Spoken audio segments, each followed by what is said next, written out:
No one who has been emasculated by crushing or cutting may enter the assembly of the Lord. No one born of a forbidden marriage, nor any offspring from such a marriage, may enter the assembly of the Lord, not even in the 10th generation. No Ammonite or Moabite or any of their descendants may enter the assembly of the Lord, not even in the 10th generation. For they did not come to meet you with bread and water on your way when you came out of Egypt, and they hired Balaam, son of Beor, from Peor in Aram Naharaim, to pronounce a curse on you. However, the Lord your God would not listen to Balaam, but turned the curse into a blessing for you, because the Lord your God loves you.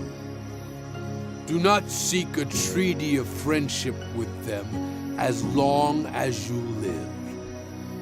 Do not despise an Edomite, for the Edomites are related to you. Do not despise an Egyptian, because you resided as foreigners in their country. The 3rd generation of children born to them may enter the assembly of the Lord. When you are encamped against your enemies, keep away from everything impure. If one of your men is unclean because of a nocturnal emission, he is to go outside the camp and stay there. But as evening approaches, he is to wash himself, and at sunset he may return to the camp. Designate a place outside the camp where you can go to relieve yourself. As part of your equipment, have something to dig with, and when you relieve yourself, dig a hole and cover up your excrement. For the Lord your God moves about in your camp to protect you and to deliver your enemies to you. Your camp must be holy, so that he will not see among you anything indecent and turn away from you.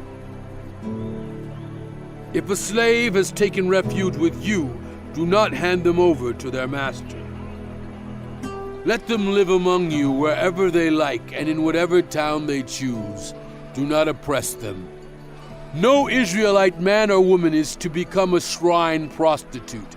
You must not bring the earnings of a female prostitute or of a male prostitute into the house of the Lord your God to pay any vow, because the Lord your God detests them both.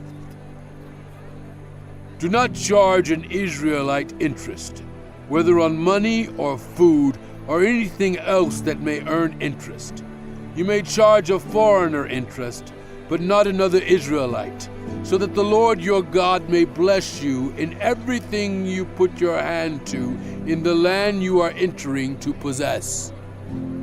If you make a vow to the Lord your God, do not be slow to pay it, for the Lord your God will certainly demand it of you, and you will be guilty of sin. But if you refrain from making a vow, you will not be guilty. Whatever your lips utter, you must be sure to do, because you made your vow freely to the Lord your God with your own mouth. If you enter your neighbor's vineyard, you may eat all the grapes you want, but do not put any in your basket. If you enter your neighbor's grain field, you may pick kernels with your hands, but you must not put a sickle to the standing grain. If a man marries a woman who becomes displeasing to him, because he finds something indecent about her, and he writes her a certificate of divorce, gives it to her, and sends her from his house, and if after she leaves his house, she becomes the wife of another man, and her second husband dislikes her and writes her a certificate of divorce, gives it to her, and sends her from his house, or if he dies, then her first husband, who divorced her, is not allowed to marry her again after she has been defiled. That would be detestable in the eyes of the Lord. Do not bring sin upon the land the Lord your God is giving you as an inheritance. If a man has recently married, he must not be sent to war or have any other duty laid on him. For 1 year he is to be free to stay at home and bring happiness to the wife he has married. Do not take a pair of millstones, not even the upper one, as security for a debt, because that would be taking a person's livelihood as security. If someone is caught kidnapping another Israelite and treating or selling that Israelite as a slave, the kidnapper must die. You must purge the evil from among you. In cases of defiling skin diseases, be very careful to do exactly as the Levitical priests instruct you. You must follow carefully what I have commanded them. Remember what the Lord your God did to Miriam along the way after you came out of Egypt. When you make a loan of any kind to a neighbor, do not go into the neighbor's house to get what is offered to you as a pledge. Stay outside and let the neighbor to whom you are making the loan bring the pledge out to you. If the neighbor is poor, do not go to sleep with that pledge in your possession. Return the cloak by sunset so that your neighbor may sleep in it. Then you will be thanked, and it will be regarded as a righteous act in the sight of the Lord your God. Do not take advantage of a hired worker who is poor and needy, whether that worker is an Israelite or is a foreigner residing in one of your towns. Pay them their wages each day before sunset, because they are poor and are counting on it.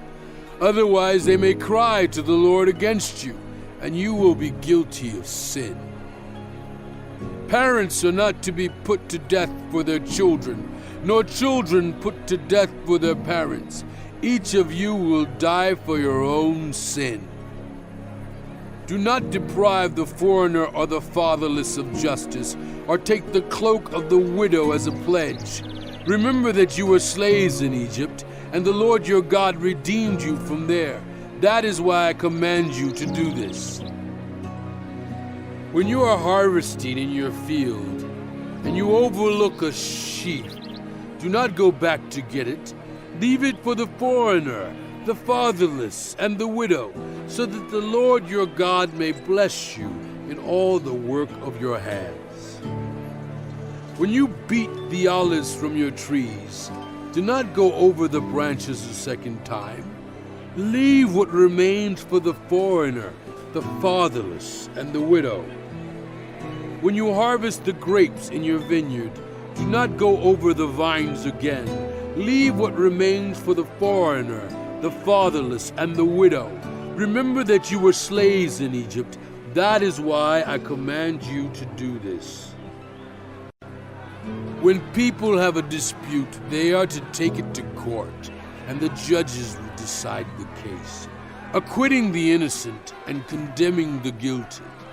If the one who is guilty deserves to be beaten, the judge shall make them lie down and have them flogged in his presence with the number of lashes the crime deserves. But the judge must not impose more than 40 lashes. If the guilty party is flogged more than that, your Israelite neighbor will be degraded in your eyes. Do not muzzle an ox while it is treading out the grain. If brothers are living together and one of them dies without a son, his widow must not marry outside the family. Her husband's brother shall take her and marry her and fulfill the duty of a brother-in-law to her. The first son she bears shall carry on the name of the dead brother, so that his name will not be blotted out from Israel. However, if a man does not want to marry his brother's wife, she shall go to the elders at the town gate and say, "My husband's brother refuses to carry on his brother's name in Israel. He will not fulfill the duty of a brother-in-law to me." Then the elders of his town shall summon him and talk to him. If he persists in saying, "I do not want to marry her," his brother's widow shall go up to him in the presence of the elders, take off one of his sandals, spit in his face and say, "This is what is done to the man who will not build up his brother's family line. That man's line shall be known in Israel as the family of the unsandaled." If two men are fighting, and the wife of one of them comes to rescue her husband from his assailant, and she reaches out and seizes him by his private parts, you shall cut off her hand, show her no pity. Do not have two differing weights in your bag, one heavy, one light. Do not have two differing measures in your house, one large, one small. You must have accurate and honest weights and measures, so that you may live long in the land the Lord your God is giving you. For the Lord your God detests anyone who does these things, anyone who deals dishonestly. Remember what the Amalekites did to you along the way when you came out of Egypt, when you were weary and worn out. They met you on your journey and attacked all who were lagging behind. They had no fear of God. When the Lord your God gives you rest from all the enemies around you in the land he is giving you to possess as an inheritance, you shall blot out the name of Amalek from under heaven.